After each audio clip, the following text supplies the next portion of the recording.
नमस्कार साथियों, मिथांस की कहानियाँ यूट्यूब चैनल में आपका स्वागत है। वृंदावन शहर में एक वैद्य थे जिनका मकान भी बहुत पुराना था। वैद्य साहब अपनी पत्नी को कहते कि जो तुम्हें चाहिए एक चिट्ठी में लिख दो। दुकान पर आकर पहले वह चिट्ठी खोलते, सामान के भाव देखते, फिर कान्हा से दुआ करते कि सांवरे, मैं केवल तेरी इजाज़त से तुझे छोड़कर यहाँ दुनिया में आ बैठा हूँ। तू मेरी आज की व्यवस्था कर देगा, उसी समय यहाँ से उठ जाऊँगा। और फिर कभी सुबह 9:30, कभी 10 बजे वैद्य जी रोगियों को दवा देकर वापस अपने गांव चले जाते। एक दिन वैद्य जी ने दुकान खोली, फिर चिट्ठी खोली तो देखते ही रह गए। एक बार तो उनका मन भटक गया। उन्हें अपनी आँखों के सामने तारे चमकते हुए नजर आ गए, लेकिन जल्द ही उन्होंने अपने मन पर काबू पा लिया। आटे, दाल, चावल आदि के बाद पत्नी ने लिखा था, बेटी के दहेज का सामान लाना है जी।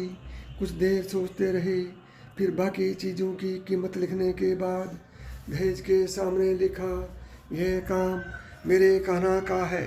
कान्हा ही जाने। 1-2 मरीज आए थे, उन्हें वैद्य जी दवाई दे रहे थे। इसी दौरान एक बड़ी सी कार उनके दुकान के सामने आकर रुकी।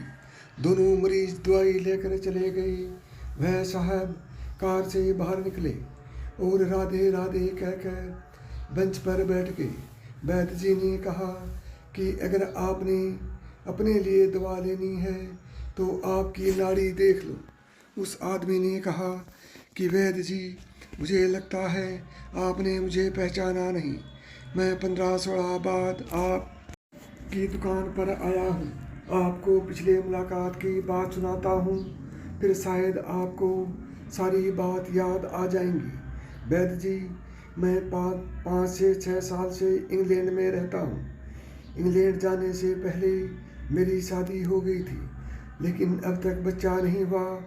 यहाँ भी इलाज किया और इंग्लैंड में भी करवाया, लेकिन हमारी किस्मत में शायद बच्चा नहीं था। आपने कहा, मेरे भाई, अपने भगवान से निराश ना हो। याद रखो, उसके खजाने में किसी चीज़ की कोई कमी नहीं है। औलाद, माल, धन दौलत और खुशी गम, जीवन मृत्यु, सब कुछ उसी के हाथ में है। किसी वैद्य के हाथ में कुछ भी नहीं है। अगर औलाद होनी है तो मेरे सांवरे के आशीर्वाद से ही होनी है। औलाद देनी है तो उसी ने देनी है। मुझे याद है आप बातें करते जा रहे थे और साथ साथ पूड़ियाँ भी बना रहे थे। फिर आपने मुझसे पूछा कि तुम्हारा नाम क्या है। मैंने बताया कि मेरा नाम सतीश है। आपने एक लिफाफे पर कान्हा और दूसरे पर राधे लिखा।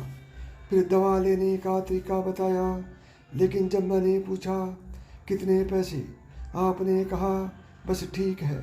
मैंने जोर डाला तो आपने कहा कि आज का खाता बंद हो गया है। मैंने कहा, मुझे आपकी बात समझ नहीं आई।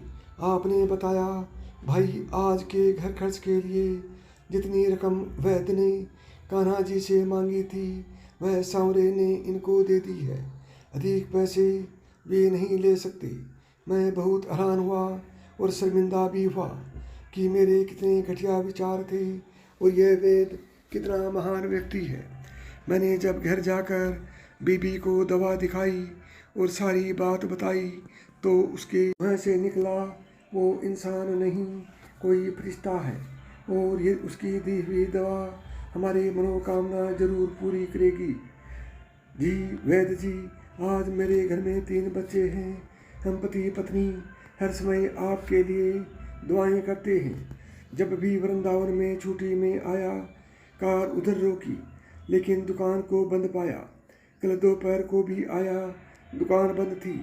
एक आदमी पास ही खड़ा हुआ था। उसने कहा कि अगर आपको वैद्य जी से मिलना है तो सुबह 9 बजे अवश्य पहुंच जाएं, वरना उनके मिलने की कोई गारंटी नहीं। इसलिए आज सवेरे सवेरे आपके पास आया हूँ। वैद्य जी, हमारा सारा परिवार इंग्लैंड में बस चुका है। केवल एक विधवा बहन अपनी बेटी के साथ वृंदावन में रहती है। हमारी भांजी की शादी इस महीने की 21 तारीख को होनी थी।